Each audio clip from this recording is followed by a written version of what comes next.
Hai guys, terima kasih sudah klik video ini. Selamat datang di alam terbuka. Kali ini aku mau membagikan kisah tentang sejarah rumah sakit di Katarina dan juga kejadian-kejadian aneh di dalamnya. Bagaimana kisahnya? Let's go! Kisah rumah sakit Katarina ini ada di Provinsi Sumatera Utara, Kabupaten Asahan, Kota Kisaran. Rumah sakit Katarina dibangun pada tahun 1914, dibangun pada masa penjajahan Belanda. Dan rumah sakit Katarina sudah berdiri sampai detik ini dan pembangunannya sudah lebih dari 1 abad lamanya. Wow, kebayang gak sih gitu kuatnya rumah sakitnya masih kokoh dan berdiri?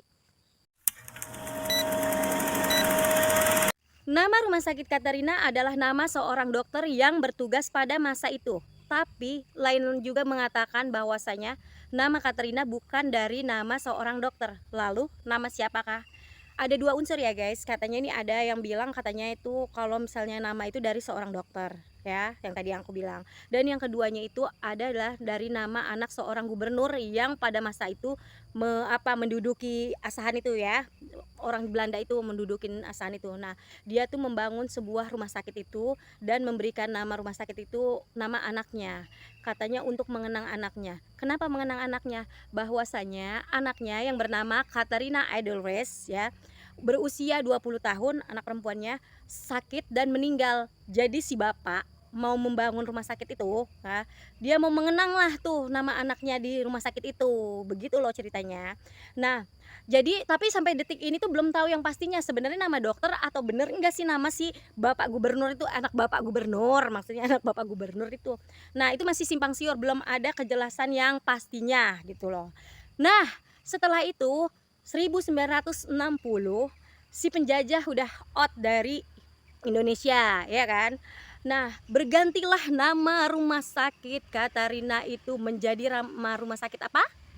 Namanya jadi Rumah Sakit Ibu Kartini. Sampai sekarang itu rumah sakitnya namanya jadi Rumah Sakit Ibu Kartini. Tapi guys, warga Asahan itu udah terbiasa menyebut rumah sakit itu Rumah Sakit Katarina. Karena sebagian dari mereka sudah tahu kisahnya dan mulut mereka itu udah terbiasa menyebut rumah sakit itu Rumah Sakit Katarina. Guys, menurut kalian nama rumah sakit itu lebih bagus seperti sekarang ini Rumah Sakit Ibu Kartini atau Rumah Sakit Katarina? Karena sejarawan Asahan mengatakan sangat disayangkan sekali pergantian nama rumah sakit itu, karena untuk masa depan anak-anak dia tahu asal usulnya rumah sakit itu bagaimana, namanya apa tapi tiba-tiba diganti jadi Rumah Sakit Ibu Kartini. Nah, kalian tim yang mana nih guys, cocok atau enggak rumah sakitnya diganti? Coba dong komentar biar aku tahu yang mana yang lebih bagus diganti atau enggak. Guys, infonya lagi, kenapa sih Rumah Sakit Ibu Kartini itu harus diganti? Karena ya nggak mau mengingat tentang sejarahnya yang Indonesia itu pernah dijajah sama Belanda. Jadi makanya mungkin ada unsur kayak benci gitulah, karena pernah dijajah Belanda. Jadi ngapain lo gitu kan, ngapain nama-nama gedung kayak gini, gedung nama orang Belanda diingat-ingat. Jadi makanya digantilah jadi yang kita kenang aja nama Ibu Kartini gitu loh guys. Jadi menurut kalian gimana, lebih bagus dikenang tapi dikenang karena memang ada sejarahnya atau lebih bagus ya udah yang sekarang aja? Ayo dong coba komentar-komentar ya. Oke, kali ini aku mau ceritain tentang kejanggalan-kejanggalan yang ada di dalam rumah sakit tersebut. Dan katanya ini konon katanya di rumah sakit tersebut ada mistis-mistis dan horor-horornya. Ceritanya seperti apa? Pantengin terus. Sebut aja namanya Kak Yuni ya. Kak Yuni ini punya anak namanya si Leo. Nah, Kak Yuni ini bawalah si Leo ini ke rumah sakit. Nah, setelah dibawa ke rumah sakit, dia diperiksa sama dokter, dan setelah diperiksa sama dokter ternyata anaknya itu gejala tipes dan diharuskan anaknya rawat inap. Nah, nggak boleh langsung pulang, oke?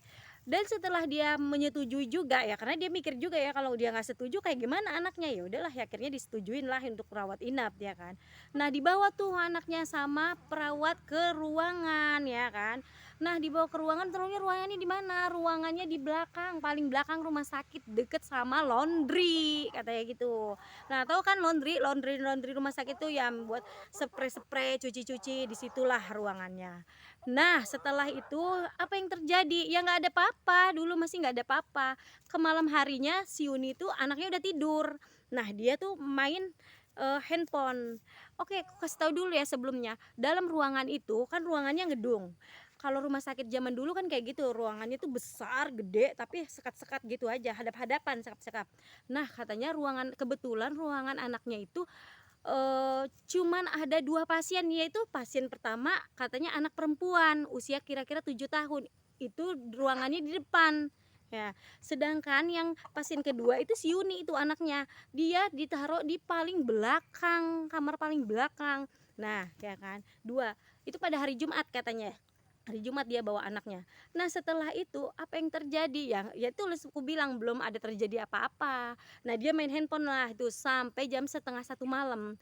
Tibanya dia jam setengah satu malam, kayak antara dia ngantuk atau enggak, kayak kelayang-kelayang gitu lah ya. Tiba-tiba dia di atas plafon itu katanya dia ngeliat bayangan, terus bayangan itu malah menerkam dia gitu, menerkam dia. Nah setelah diterkam, kayak direkam, itu bayangannya itu hitam besar banget, dia bilang tuh besar banget, pakai baju jubah hitam, terus kayak nindihin dia gitu. Nah terus dia kayak tercekik rasanya, dia udah mau jerit, tapi udah jerit tapi nggak ada yang dengar gitu kan. Terus dia baca, rasanya tuh kayaknya nyawa dia kayak udah mau di ujung lah, rasanya sakit banget dicekiknya. Tapi mau manggil nggak ini diginiin, nggak tahu lah, pokoknya dia ceritanya seperti itu ya. Habis nggak berapa lama, tapi di dalam hati dia berdoa, dia baca Al-Quran, apa-apa dibacanya yang sebisa dia. Akhirnya lepas lah. Setelah udah lepas tuh dia ngerasa langsung dia kayaknya ini berarti apa mimpi gitu. Tapi kok kayak ini dia kayaknya nggak mimpi, tapi dilihatnya handphonenya hidup gitu. Handphonenya hidup berarti kan dia tuh memang sebenarnya lagi masih main handphone gitu.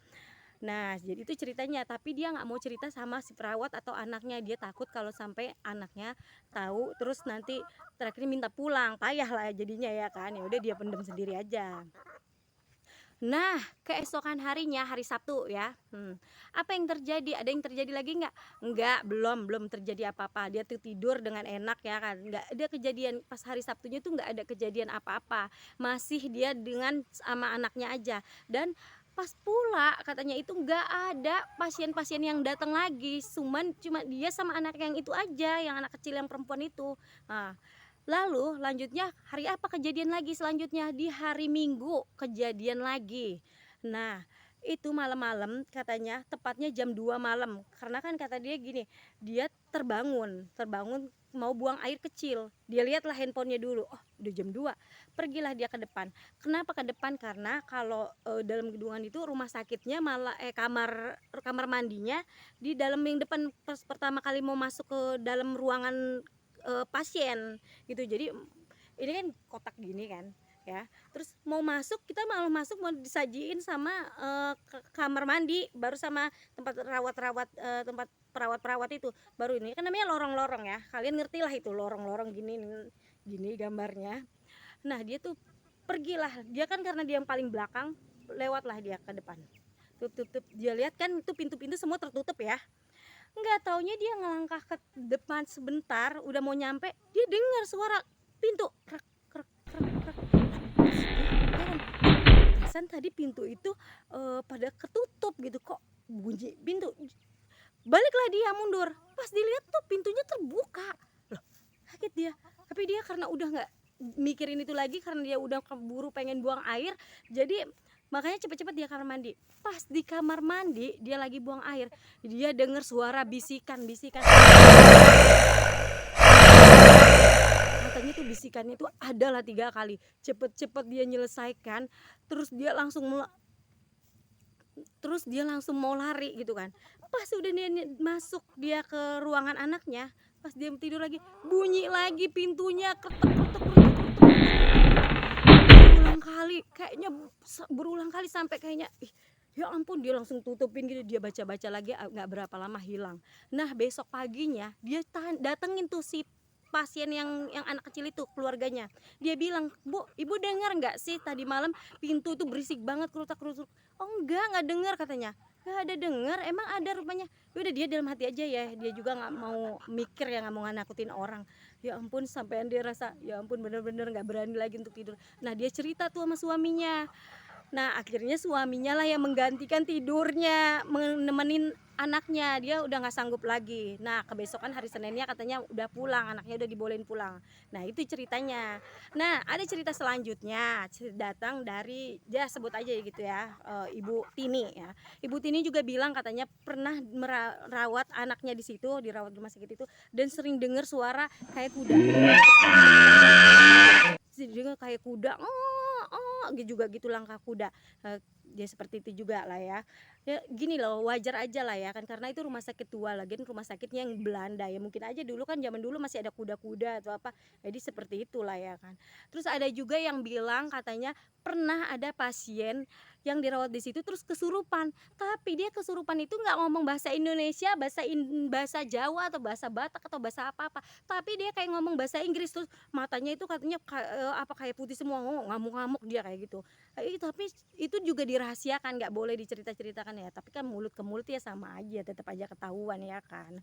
Nah sampai di situ aja deh diceritanya. Kalau diceritain tentang horor-horornya rumah sakit itu ya, semua rumah sakit itu rasaku ya ada ya kan. Nah ya tergantung sama, kembali kepada diri kita sendiri aja ya, mau mempercaya atau enggak, tapi namanya juga hidup di alam gaib itu kan memang ada. Nah buat teman-teman semuanya, sampai di sini dulu cerita aku ya. Maafin untuk tutur kata aku yang kalau masih belepotan, namanya aku masih baru loh di sini. Untuk teman-teman semua, ayo dong dukung aku dengan secara klik subscribe ya. Apa kan, tahu kan channel aku ya, biar aku semakin semangat untuk buat video-video selanjutnya. Terima kasih. Assalamualaikum.